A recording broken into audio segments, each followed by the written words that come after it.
Bonjour et bienvenue à ce tirage du lundi. Alors aujourd'hui, j'avais envie de, après le message de l'animal qui veille sur vous en 2024, j'avais envie de faire un tirage sur le message de la déesse. Alors la déesse, en l'occurrence, c'est un archétype.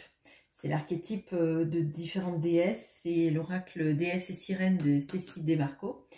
Et on va aller regarder le message que cette déesse a pour vous. Donc ça peut être une déesse, ça peut être une sirène, ça peut être une héroïne, je crois. Voilà. On va utiliser le Symbolone, on va utiliser mon Pythia, l'oracle Ro, l'oracle des murmures et le normand.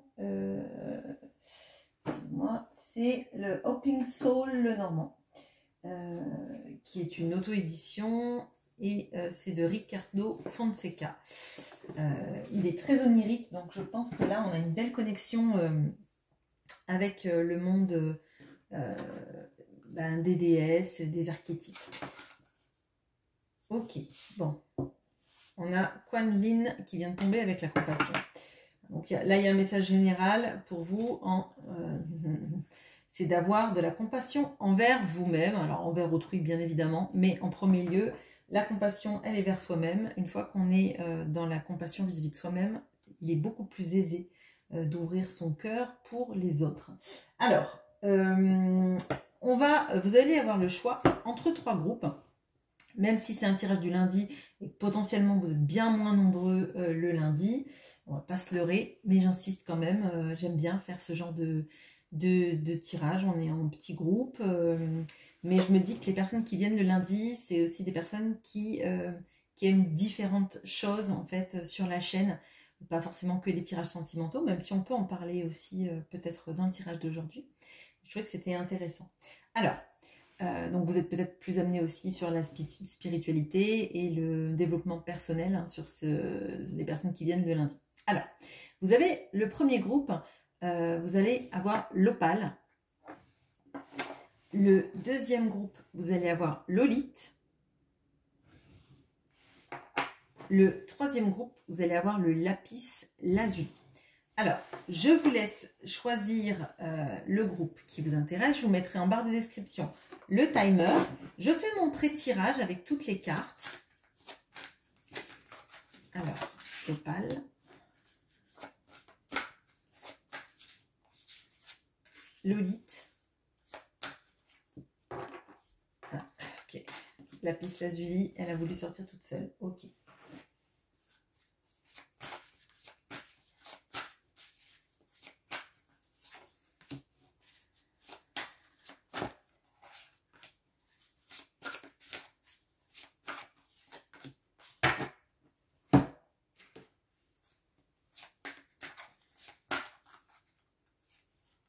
On a des tons dorés, d'ailleurs, je vais le remarquer sur toutes les cartes que je vais utiliser. C'est intéressant.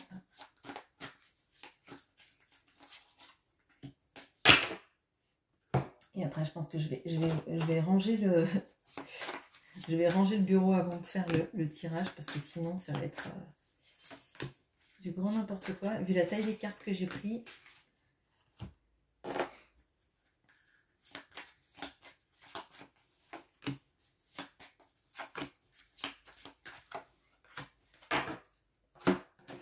Et là, je vais prendre 2 cartes de Pythia. Au moins, là, du coup, les cartes ne seront pas les mêmes. Ok. Allez, je fais une petite pause pour ranger un petit peu ces cartes-là. Et on passe au tirage. Rendez-vous au premier groupe, celui de l'opale. Et bonjour à vous qui avez pris l'opale. Vous voyez, le bureau est rangé. Alors, qu'est-ce qu'on a pour vous? Quelle déesse a un message pour vous? On a Hathor, donc déesse égyptienne qui représente la maternité, le cocon un peu familial, maternel, qui nous parle de contentement, qui nous parle notamment si vous êtes dans des énergies, vous avez du mal à à retrouver un peu de la joie, du bonheur. Si vous avez par exemple une famille peut-être un peu envahissante ou qui vous a dénigré, des conflits un peu familiaux, Hathor, elle va vous parler de cet apaisement, de ces énergies-là. On peut le voir aussi, moi ce que je ressens là, c'est un peu les énergies de l'impératrice. Le fait, vous voyez, de l'impératrice dans certains tarots, elle est représentée comme donc la vache, notamment dans l'animal totem, je crois que c'est une vache, l'impératrice, mais dans d'autres tarots, c'est le cas également, parce qu'il y a le côté très nourricier, très doux de la vache, et Hathor, c'était une déesse qui était très aimée par les Égyptiens. Elle était très célébrée parce qu'il n'y a pas, le côté très sombre de certaines déesses. Enfin, il y a toujours une part d'ombre, mais si vous voulez, elle est plus vue comme un petit peu l'aspect un peu cocooning. Hein. Bon, alors, qu'est-ce qu'on a d'autre? On a cette notion-là du pilori, du jugement. Ok. Donc là, il est peut-être possible que justement, on ait ces énergies-là vous voyez, comme, bon, quand on a des bons rapports avec sa mère, forcément, hein, mais, ou une personnalité féminine, quand on se sent un peu jugé par les autres, on a besoin des fois d'aller en parler à sa mère, quoi, enfin, ou à sa mère, à sa grand-mère, à sa sœur, une figure maternelle présente et douce. Hein. Ça peut être aussi votre meilleur ami qui peut avoir ces énergies-là de la personne chez qui vous pouvez aller pleurer, qui va vous réconforter, qui va avoir des énergies douces, enveloppantes et tendres. Hein.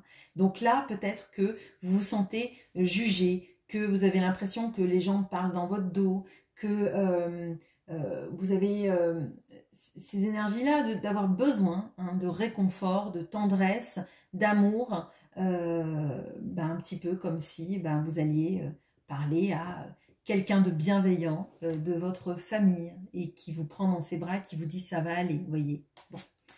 On a le familier, on a le chat, avec la lune. Et la lune, moi, ça me fait beaucoup penser à ces énergies du cancer, des énergies féminines hein, et de la mère notamment. Bon, on a la mort avec ces deux papillons, mais c'est pas la mort comme la mort, c'est plutôt le recommencement. Il y a quelque chose là d'une fin de cycle. Alors peut-être que il y a un deuil difficile qui s'est fait vis-à-vis d'une figure maternelle qui comptait pour vous. Si c'est le cas, on vous dit que ces énergies féminines veillent sur vous et vous pouvez toujours parler à cette personne même si elle est plus là auprès de vous, elle veille sur vous d'où elle est. Bon, on a le jardin, non c'est le cœur, pardon. C'est le cœur ou c'est le jardin? Non, c'est le jardin. Bon, c'est le jardin, pardon. Mais on a deux signes qui forment un cœur. Donc là, il y a un message de paix, de tranquillité et d'amour. Là, je crois que on a la mort qui retombe. Ouais, ok. Et on a l'ermite. Bon, alors, là, il est possible que vous viviez un deuil. Hein. Je ne vais pas y aller par quatre chemins. Ou en tout cas, si c'est pas un deuil physique, il y a quelque chose sur lequel vous faites un deuil actuellement. Hein. Donc, ça peut être un deuil d'une relation. C'est difficile. C'est très compliqué pour vous de vivre ça et on vous dit que quoi que vous traversiez là, et même si c'est difficile, il y a toujours quelqu'un pour vous écouter. Alors c'est peut-être pas quelqu'un dans votre entourage proche, peut-être que vous devez parler à l'univers, à cette personne si elle n'est plus là, que ça vous fait du bien et que potentiellement vous avez totalement raison de le faire. Bon. On a la notion là vraiment de mort et de recommencement. Pour moi, ça veut dire que oui, peut-être que vous avez perdu cette personne. Si c'est dans une relation amoureuse, peut-être que vous faites le deuil d'une relation et que c'est compliqué et que vous auriez besoin qu'on soit là pour vous. Et Hathor est là pour vous dire que parfois on n'a personne à qui parler de manière physique parce que les gens ont des choses à faire, parce qu'ils ne comprennent pas forcément dans quel émoi vous vous trouvez. Peut-être aussi parce que ils ont leurs problèmes aussi et que parfois on peut pas comprendre les problèmes des autres tellement on est englué dans les siens, et ça peut nous arriver aussi. Moi ça m'arrive, hein, des fois je suis pas réceptive parce que j'ai d'autres problèmes dans ma vie et que j'arrive déjà pas à les gérer, et on en est tous là à un moment donné. Faut pas vous culpabiliser pour ça si c'est le cas. Et là, moi, ce que je ressens, c'est qu'on a cette notion-là de vous dire, peut-être que des gens ne sont pas là présentement, mais il y a un entourage qui est là pour vous, qu'il soit présent physiquement ou pas, qu'il soit un animal ou une incarnation, qu'il soit un être qui n'est plus là, vous pouvez toujours leur parler. Vous voyez ce que je veux dire? Il y a toujours quelqu'un qui veille sur vous, où que vous soyez, et même si vous vous sentez seul, si vous vous sentez jugé, tout le monde n'est pas dans cette énergie-là de vous juger ou de vous, de vous mettre au pilori. Hein. Il y a vraiment ça. Là, pour moi, il y a sur vous une aura bienveillante de quelqu'un qui vous a aimé ou vous aime toujours, et il y a toujours cette énergie-là qui veille sur vous. Pour moi, là, Hathor, elle est là pour vous prendre dans ses bras, pour vous dire que ça va aller, que oui, vous traversez un moment difficile, un deuil physique ou un deuil réel ou le deuil d'une situation, que c'est pas facile, qu'effectivement peut-être que vous avez tendance aussi à vous isoler parce que vous vous sentez pas compris ou jugé, hein, ou peut-être les deux, mais que c'est une situation qui est temporaire et que pendant ce temps, et même si vous ne pouvez pas parler à quelqu'un dans la vie de tous les jours, il y a une oreille, hein, qui est là pour vous, même si vous ne la voyez pas. Je ne sais pas si c'est clair, mais le message est assez fort. C'est un message vraiment de tendresse, de douceur, d'enveloppement. Et pour moi, là, on a vraiment Hathor, et l'archétype d'Hathor, du coup, qui est là pour vous dire que ça va aller, et surtout qu'il y a un changement, hein, qui s'amorce. C'est-à-dire que cette situation, elle est pénible, elle est dure, mais derrière, il y a la lumière, derrière, il y a une avancée, et tout ne sera pas toujours aussi dur à vivre. Voilà. Je fais une pause, voilà pour ce message. Si ça vous a parlé, n'hésitez pas à me le dire en commentaire. Et on passe au groupe numéro 2, celui de Lolith.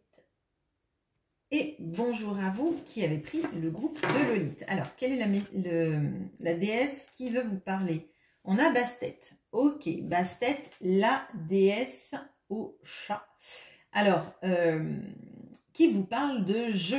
Alors, Bastet, c'est vraiment le rapport au jeu et à l'énergie du chat, donc de l'indépendance et de fait de retrouver en soi tout ce qui peut être ludique, tout ce qui peut nous faire du bien. Notamment, je pense, quand on parle de l'enfant intérieur, mais vraiment vous voyez, de prendre du plaisir. De faire des choses qui vous font du bien. Il y a quelque chose sans doute là pour casser un petit peu des sensations, vous voyez, de malaise, de se sentir triste. Hein. Et Bastet vous invite à dériver votre attention sur quelque chose qui vous fasse du bien, qui vous réjouisse, alors je sais pas, il y a de la neige, quand il y a de la neige, faites des bonhommes de neige, je sais pas, faites des choses qui vous font du bien, qui vous font rire, allez voir des amis avec qui vous vous amusez, hein, pas, je dis pas de pas aller voir les amis avec qui vous avez des discussions sérieuses, mais là, on vous invite avec Bastet plutôt à avoir cette énergie-là de de félicité, quoi, je m'amuse, je prends vraiment le bon côté des choses. Là, vraiment, c'est cet attribut de basse-tête qui nous parle aujourd'hui. Alors, qu'est-ce qu'on a ensuite? On a le maître et l'élève. Ok. On a l'abondance. On a le cadeau. Donc, il y a 2 fois cette notion-là. On a les souris. Ok. Que j'ai mis à l'envers. On a Calisti, la pomme de la discorde. Ok. On a l'as de coupe. Bon, on a 3 fois cette notion d'abondance et de cadeau. Alors, là, très clairement, on vous dit de vous récompenser, hein, de vous faire du bien, de faire des choses qui vont vous nourrir le cœur, qui vont vous donner l'impression, en tout cas, que vous ne passez pas en second plan. Là, clairement, on vous invite à vous faire un petit cadeau qui vous fasse du bien, quelque chose principalement qui va vous amuser. Alors, si c'est, je ne sais pas moi, un concert, si c'est une place de concert, si c'est aller faire un escape game avec des amis, si c'est d'aller, je ne sais pas, apprendre un truc qui vous a toujours éclaté et je sais pas, apprendre la guitare, c'est vous faire le cadeau de vous privilégier, de vous offrir quelque chose qui vibre en vous et fait vibrer en vous tout ce qui est de l'enfant intérieur, de la comment oui, de tout ce que vous avez toujours voulu faire, même quand vous étiez enfant, et que vous vous dites maintenant, à mon âge, je ne vais pas faire ça. Si vous avez envie de vous acheter un paquet de bonbons, vous achetez un paquet de bonbons. Vous voyez ce que je veux dire? Il y a vraiment de ça. Il y a un autre message qui est si vous avez actuellement des problèmes d'argent et que vous vous faites pas de cadeaux, vous n'êtes peut-être même pas fait de cadeaux à Noël si vous fêtez Noël, hein, bien sûr. Parce que vous n'avez pas trop d'argent, on vous invite à, en fait, alors, je ne dis pas pour vous ruiner, de vous faire un cadeau qui va vous ruiner, qui va vous mettre dans le rouge toute l'année, c'est pas le cas, mais il y a une sorte de, vous voyez, de vase communicant, de vous faire comprendre que, en fait, ne pas s'accorder de l'abondance à soi, de cadeaux, de récompenses, de cette énergie du jeu, du ludique, pas du lâcher prise, mais de cette notion-là de se dire j'ai envie de m'amuser, j'ai envie de profiter. Vous voyez, si vous ne profitez pas, c'est pas ça en fait qui va stopper ce cycle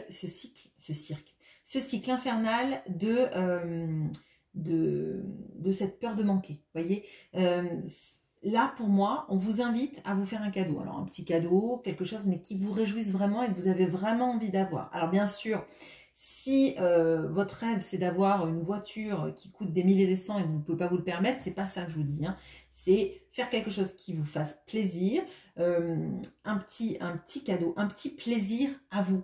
Vous voyez, si vous avez envie de vous faire une tarte au citron meringuée, je sais pas, et que vous êtes au régime et que vous vous dites oh là là je peux pas, etc. Eh ben vous la faites, vous coupez des petites parts, vous mangez pas tout d'un coup, mais vous vous faites plaisir. Il y a cette notion là de la connexion avec le plaisir.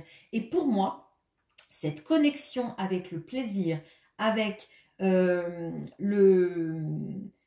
bien-être, c'est ça qui ouvre les portes de l'abondance. Ce que je ressens, c'est vraiment, si moi je me nourris de quelque chose qui me fait du bien, alors j'ouvre quelque chose, alors comme si vous ouvriez votre cœur en grand, et vous allez éclipser cette notion-là des petites souris, de ce qui vous grignote, de cette peur de manquer, de cette peur que l'argent ne vienne pas. Vous voyez, c'est une sorte d'effet positif d'attirer l'abondance à soi, hein, parce que vous avez ouvert les portes. Bon, il y en a certains aussi qui vont avoir envie de s'offrir une formation, quelque chose qui a toujours fait vibrer leur cœur. Eh ben, on vous dit que vous pouvez vous le permettre. Alors peut-être qu'il va falloir économiser, hein, mais dans ce but-là, dans le but de se faire plaisir. Là, il y a vraiment, pour moi, une notion de je prends soin de ce qui me fait du bien. Je m'apporte de l'amour. Je m'apporte du bien-être. Et vous voyez, cette pomme de la discorde, là, elle vous est donnée. Non pas parce qu'elle vous apporte de la discorde, mais elle vous est donnée à vous parce que c'est vous qui êtes la plus juste. En étant la plus juste, être la plus juste, c'est prendre soin, pardon, de soi. Vous avez 3 fois cette notion-là de la main qui donne, mais elle vous donne à vous. Elle ne donne pas aux autres. Alors, ça ne veut pas dire que vous ne pouvez pas donner aux autres, hein, ce n'est pas le problème. Mais il y a cette notion-là de charité bien ordonnée commence par soi-même. Vraiment, là, moi, je vous invite à vous faire un petit cadeau. Et si le petit cadeau, vous n'avez absolument aucun moyen et que ça va vous mettre vraiment dans le rouge, le petit cadeau, ça va être peut-être une liste de toutes vos qualités. Ça va peut-être être de se dire, ben voilà pourquoi je suis une personne géniale, et vous l'écrivez, et c'est votre leitmotiv, vous l'affichez sur votre frigo, et vous vous dites, ben voilà, alors pourquoi, et quand vous doutez, quand vous avez l'impression que la vie vous grignote, vous allez sur votre frigo, et vous regardez pourquoi vous êtes une personne géniale, et vous vous en écrivez au moins 5 à 10, voyez, et quand ça va pas, et ben vous vous dites, ben voilà, moi je suis une femme géniale ou un homme génial parce que tac tac tac tac tac. Et si vous n'avez pas besoin de l'écrire et que c'est en vous, ben faites-vous ce cadeau de vous le répéter. Voilà. Voilà ce que j'ai pour vous. Bon, on passe au groupe du lapis lazuli. À bientôt. Et bonjour à vous qui avez pris le groupe du lapis lazuli. Alors, quelle déesse a un message pour vous? On a Kuan Yin qui est tombé tout à l'heure. J'ai dit c'est un message général. Bon alors c'est un message général renforcé pour vous. On nous parle donc de compassion. Je vous ai dit là de la compassion envers soi-même, hein, et de la compassion envers les autres. Mais je pense que déjà on passe par soi. On passe par soi. Alors Kuan Yin, du coup c'est une déesse asiatique. Alors je crois que c'était une princesse qui a refusé d'aller, alors je ne sais pas si on dit le paradis, mais enfin sur le plan supérieur on va dire, parce qu'elle avait besoin et envie d'aider les autres. Je crois qu'elle avait un père qui était très cruel et elle, quand elle était princesse, elle venait en aide aux autres, hein, qui étaient martyrisés par son père. Et là, on a cette notion-là donc de la compassion envers les autres, de la bienveillance envers les autres. On a cette notion-là aussi de la bienveillance envers soi-même. Et pour moi, il y a une notion-là de pardon. Alors, de pardon vis-à-vis de soi-même et de pardon vis-à-vis des autres. Alors, si vous êtes actuellement dans une notion de blessure-trahison compliquée pour vous, c'est difficile de faire confiance, c'est difficile de croire qu'on ne va pas être trahi, eh bien là on vous dit déjà, première chose, on se pardonne à soi-même. Peut-être qu'on s'est mis dans des situations avec des personnes, mais au moins vous avez vécu ces situations-là, d'accord ? Ce pardon vis-à-vis de vous-même vous permettra de faire d'aider les autres à se sentir mieux. Ça vous aidera aussi à leur pardonner. Alors, non pas que c'est pas un pardon pour eux en fait, c'est un pardon pour vous, pour pas être empli de tout ça, en vous disant de toute façon, oui, cette personne m'a fait du mal. Moi, je me pardonne peut-être de l'avoir aimé, de l'avoir considéré, et elle fera plus partie de ma vie, ça, parce que pardonner ce qui s'est passé, ça veut pas dire cautionner ce qui s'est passé, hein, mais ça veut dire juste que on s'en débarrasse. Bon, alors, qu'est-ce qu'on a d'autre? On a le phénix. Il y a une notion de renaissance là, hein, très clairement.